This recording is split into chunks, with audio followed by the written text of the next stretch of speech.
Earl Nightingale used to say if most people said what they were thinking, they'd be speechless. And I'm inclined to agree with him. You see, we don't want to mistake mental activity for thinking. But at any rate, let's start again. And we'll say, there is the mind, and we'll break it into two parts. Now, this is where it starts getting interesting. I was looking for this book, and I had left it on a chair over here. If you're sitting on that, you've got some great energy flowing through you, I'm going to tell you. Now, I have been carrying this copy with me since 1963.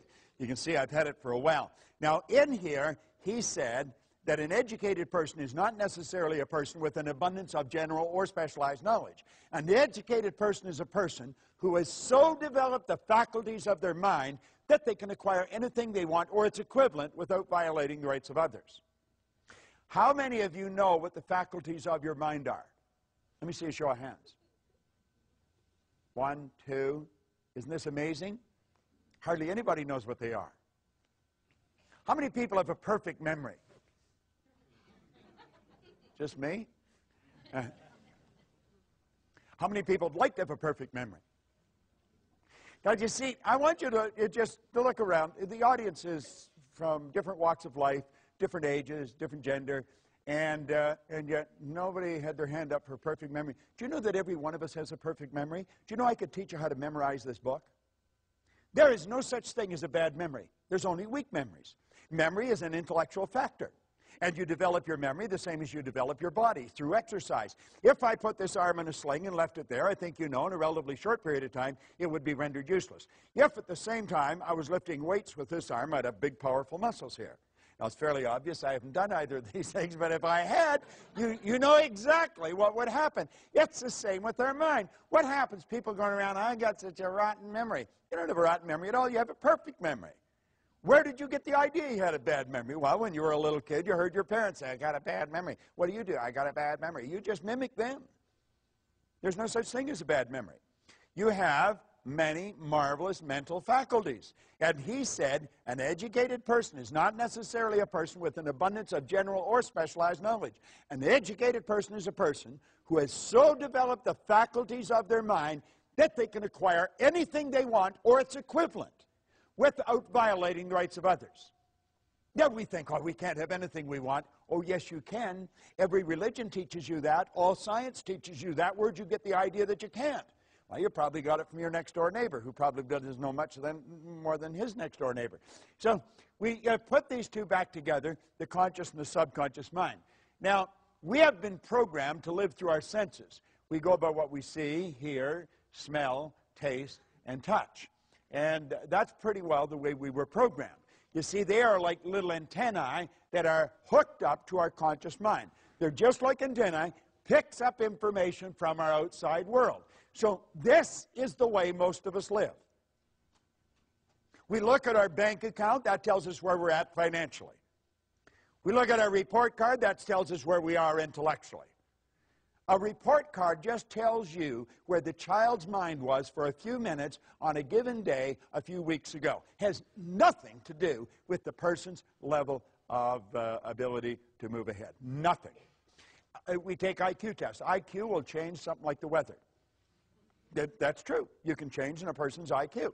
Their intelligent quotient, it can be changed. We know so little about ourselves. You go all through school. We think the important thing in school is to get the person to understand 2 + 2 = 4. That's not the most important thing at all. Most important thing is to start to understand yourself. The important thing is to keep the important thing the important thing. We got to get it right inside. All right? Now, let's look at this. We have what we call the intellectual mind. Now, there's one of your intellectual factors, perception. Let's look at this for a second. What is your name, sir? Mike. Mike? I'm going to tell you there's nothing printed on this book, Mike. Am I right or wrong? You're wrong. You know I'm wrong. There's no question in your mind. You can see it. Isn't that right? Right. What is your name? Joe. Joe? I told him there's nothing in the book. Am I right or wrong? Could be. Well, it could be. I'm saying there's nothing printed on the book. Am I right or wrong? Right there. Right there. Now, you see, it's a matter of perception. It's not a matter of right or wrong, is it? What you see is something on the book. Isn't that correct? Right. What I see is nothing on the book. No, but you see this, you say, well, that's a cute little trick you pulled on Mike. But it's not really a trick. It's a natural law of the universe. It's perception And it's the law of opposites. Polarity is a law. Like I'll tell you that's the right side of the book, you know it's the left. Isn't that correct? Right. There's an inside and an outside. You couldn't have one without the other. If I sliced the right side off this book, and I kept doing that until I took the last slice off, I've also gotten rid of the left, haven't I? That's a little difficult to grasp. If I kept slicing the right side off the book.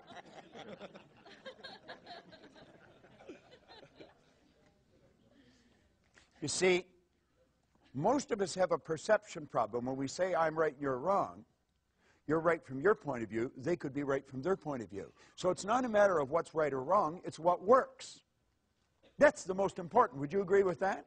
What works? What's going to improve? Do you agree, Mike? It really is. That's the important thing. Now, take a look at the next one. We'll back that up, is the will. The will gives us the ability to concentrate. All right?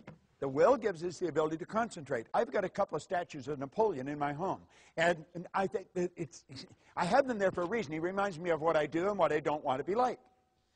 Napoleon had a very powerful mind. I don't think he was a very nice guy, but a very powerful mind. One of his biographers called him organized victory. Another one said he had immense capacity for sustained concentration, highly evolved will. The will gives you the ability to hold one idea on the screen of the mind to the exclusion of all outside distractions. The will is what you use when you concentrate. And through concentration, you increase amplitude of vibration. Your energy is more powerful. Okay? Now, the imagination, he'll say it's the most marvelous, miraculous, inconceivably powerful force that the world's ever known. And we've all got one. Let's start using it. Now, we take memory. Memory's perfect. We know what the memory is. It's a matter of developing. Now, your intuition, it's called an intuitive factor. And you develop this intuitive factor, and you're going to find that you'll just be aware of what's going on around you. You can read people like a book. And the last one, of course, is reason. Now, understand this. Yes, you watch this DVD, and you want to put it on and watch it, and you want to get it, and you want to put it on, and you want to watch it over and over and over again, because what we're going into now is very important, and most people never understand it in their entire life. It costs them millions. I could earn $1 million so easy it would make your head spin. Earning money is a simple thing to do when you know how. If you don't know how, you could work all your life and not be able to do it. The conscious mind is the intellectual mind, and the conscious mind can think. This is really important that we understand this. This is what most people do not do. You just watch the average person. They'd never do what they're doing if they were thinking. They'd never say what they're saying if they're thinking. We have the ability to think. We can tap into an infinite power, and we can build any idea in our mind. Now, every great leader, as far back as you can go, have taught us that we become what we think about. What do you think about? All right? Now, you have the ability to accept or reject any idea that comes along. So if you're listening to the news or you're reading the newspaper and they tell you that the economy is going down, you might say, for you, but not for me.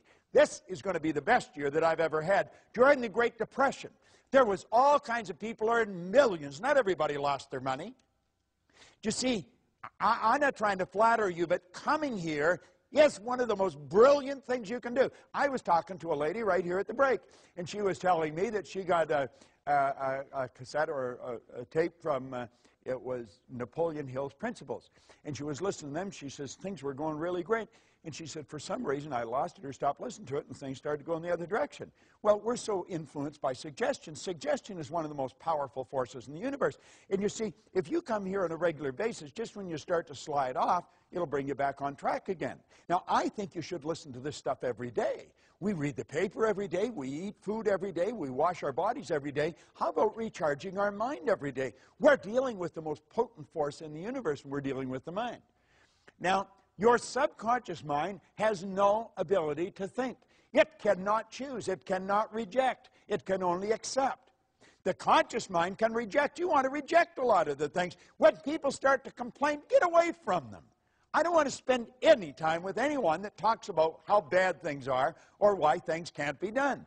Your subconscious mind will accept anything, and whatever goes into the subconscious mind must be expressed through the body. It cannot differentiate between what's real and what's imagined. Hold your hand up like that. Come on, everybody get their hand up like that. Put their hand like that. Put it here in your chin for a second. While you do that, now where's your chin? You see? You're thinking.